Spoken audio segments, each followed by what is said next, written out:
I'm Rita Crandall, and this is V-Bite. And tonight is our weekly segment with our vampire-friendly realtor. Like I said before, you can't always do a lot of research during the day. So Linda's back, and she has some updates on credit information and also next steps once you have your credit put together. So here she is, Lynda DePanicis. Very good. Glad to be here again. And the information I was doing some research, and I found out that there is a program that is optoutprescreen.com. So I think we talked about last week. Sorry.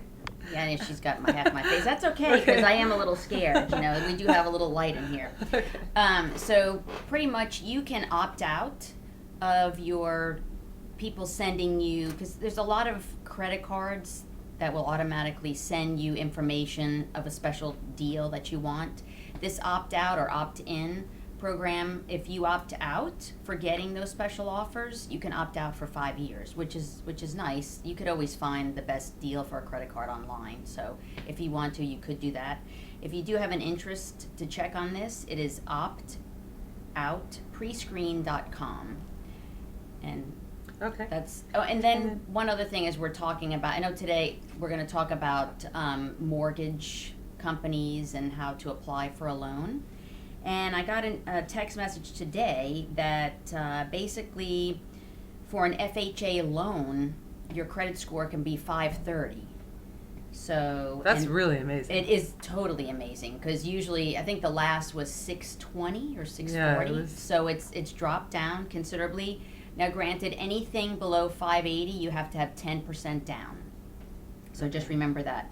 But at least that's an option, for Yeah. people that didn't have credit before. So Absolutely. That's good to know. So, Okay. yes. And then now, so say we have our credit together. Personally, I'm going to come over here a little bit. As far as finding a realtor, if that's what you want to do first before, you want to find a mortgage banker and talk to them before you actually go looking for a home. But the way to do that is to find a realtor that you really feel comfortable with, because they work with mortgage bankers. And the best way to find a realtor, I was director of marketing for Coldwell Banker for 5 years and dealt with realtors across the country. And a realtor that advertises a lot isn't necessarily the best realtor. So the best way to really find a realtor that you're going to be comfortable with and know that does a good job is word of mouth. So talk to your friends and family members and people who've recently bought homes, and let them introduce you to their realtor. And then they will have somebody that they, will recommend to you that are mortgage bankers that they work with, maybe a couple of different ones even. But that's a good way to find a mortgage banker. And then here you go back. Okay.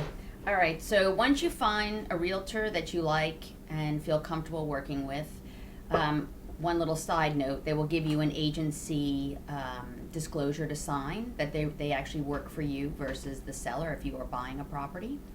So once they give you that list of the 3 people, they'll usually give you 3 people that they work with.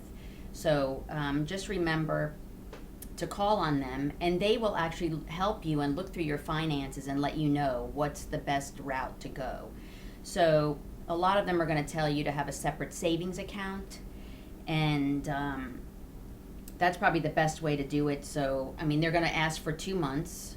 We say 2 months? 2 months, and it has to be in the bank at least 3 months. 3 months. 3 months. Right. Yeah, 2 months worth of information, and it has to be in the bank at least 3 months ahead of time. And they did tell me very recently, when I was looking, that it would be better if I had it in a personal, either a different checking account or a personal account than ones I use on a daily basis, especially from a business. Right. But it's better to have a savings account where you have that money. Yes. Right. And they're also going to make sure that you are 36% is the ratio. You cannot go higher than 36% of what you make for your mortgage payment. And another thing I wanted to tell you, if you wanted to just get an idea of what you think you could afford or feel comfortable with what you can afford, you can go to bankrate.com. And basically you can put in how much, say 150,000, 200,000. It'll ask you what percentage. So right now, as of today, it's 4%. And then how much money you would put down. And then it's going to give you the principal and interest. But just remember, the principal and interest does not calculate your insurance and your taxes, and also if you have a condo fee, which would be a monthly fee, or a homeowners association fee. So just remember that, which of course the mortgage person is going to give you all this information.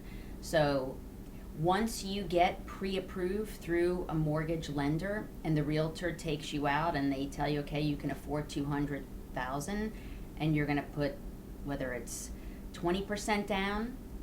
Now, if you put 20% down, you will not have private mortgage insurance. So that's pretty much, you'll have 80% loan to value. And then but if it's anything less than 20%, you're going to have to pay an additional private mortgage insurance. And what that means is it covers so if you have a 95% loan and you only put down 5%, it covers the mortgage company. It's an insurance to protect them. So if you default on it, they're covered. So once the mortgage gets to 80%, then it will drop off. But if it's a VA or an FHA loan, it will not. It will continue through the whole time you have the loan, which of course, once again, when you talk to the mortgage brokers, they will be able to give you all the best advice. So we're just kind of giving you a little bit Right. Okay. to help you be successful. Good for today. And this is, again, Lynda DePanicis, and she can be reached. I'm going to post her information on both Facebook and on my YouTube postings, so it's easy to get a hold of her with her email and phone numbers. So you can get a hold of her that way. And she's in New Orleans, yes.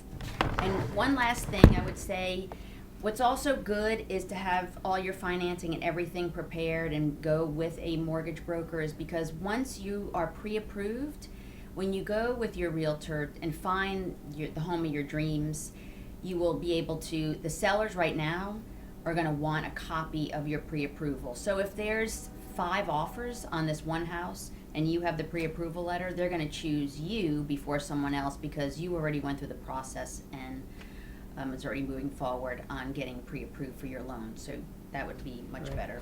Yeah, I know people didn't even want to, they didn't want to talk to me at all before I was pre-approved. So